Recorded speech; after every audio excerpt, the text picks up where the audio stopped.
this really feels like a breakup video in a weird way. Like, I was supposed to do Belthanos number 3, like, when it comes to me painting him. I did it. I did it. I painted him. I completely forgot to record it. My bad. I'm sorry. Okay, simple fact. I am sorry that I painted him without it. Not like many people saw the video anyway. And if you were keeping track, like, thank you. But at the same time, yeah, I kind of painted the bug, and then I ended up basically having to. I painted Belthanos. Completely forgot to record the whole process. There was a few hiccups. Like, I found out later on that the legs were in the wrong position. It wouldn't fit onto the base.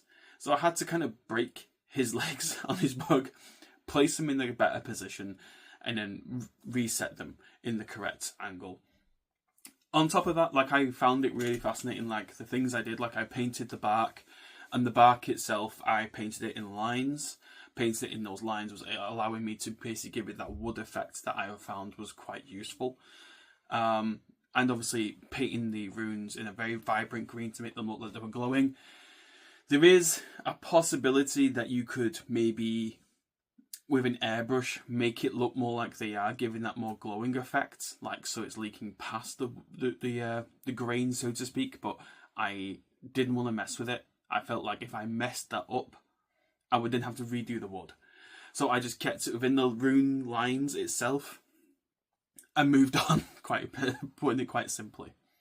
The whole setup, when it came to Sylvaneth, is really, really cool. Like, you are essentially just spending a quite expensive amount per model, but the models themselves have very high point value. You know, in the few times I've been able to buy models, I've been able to easily gain a 2,000 point army at this stage. And I've even been able to play them for the first time as well, which I did terribly at. I got my ass whooped after 1 round. Like, not even kidding you. 1 round. And I have kind of moved on.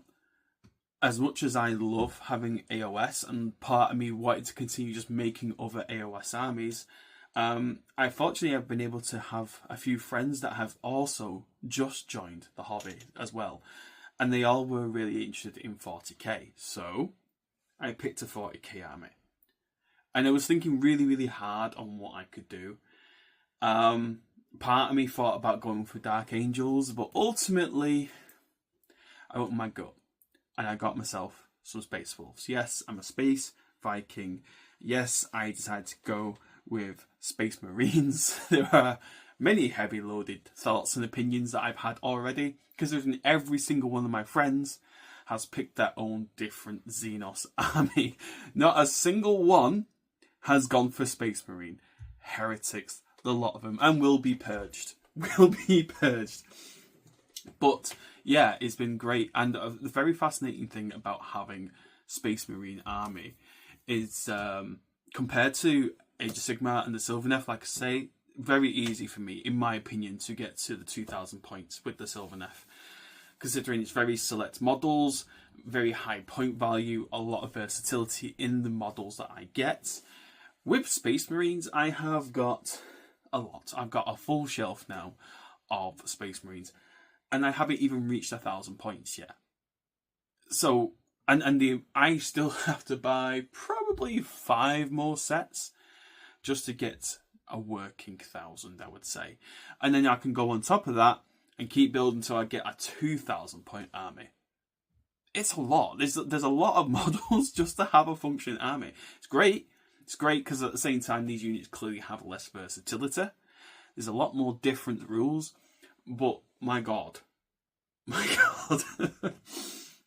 But yeah. And I've actually just finished painting my most recent one, which was the Aggressors. I had a lot of fun painting them because they were the first ones I've actually converted into the army, considering I had the combat patrol for the Space Wolves, so everything I had up to this point was already set up for Space Wolves, or was at least had all the stickers and stuff that I could stick on. And they already had the box art that kind of gave me an indication of how to make these Space Wolves.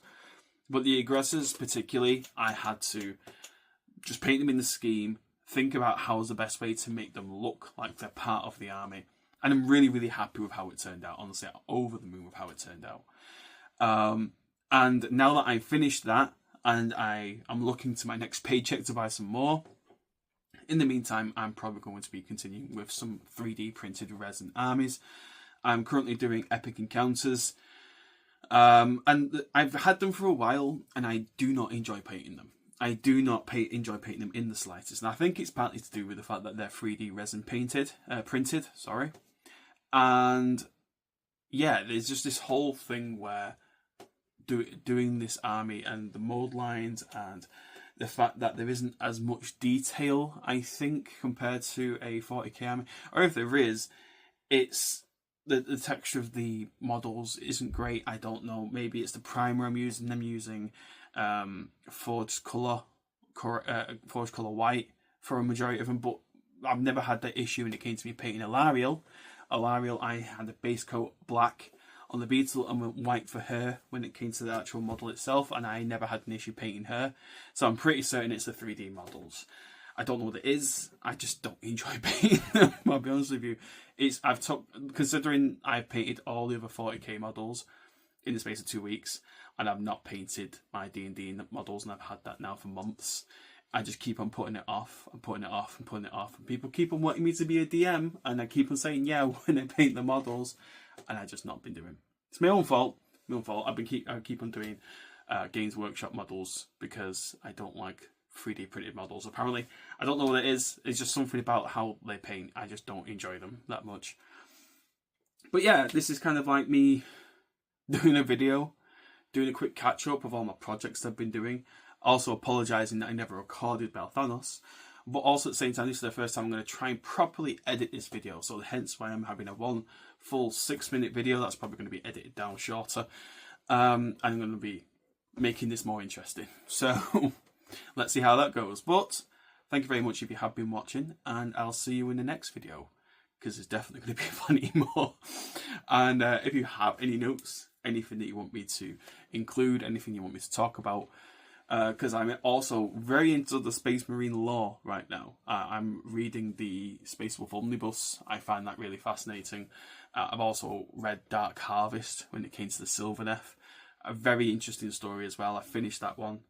So yeah, I'm completely into the lore now. So if you want to have talks or questions, or want me to do any info dumps about anything that I'm particularly involved with, be it Sylvaneth or Space Wolves, I will happily do that. But yeah, that's it for now. Take care.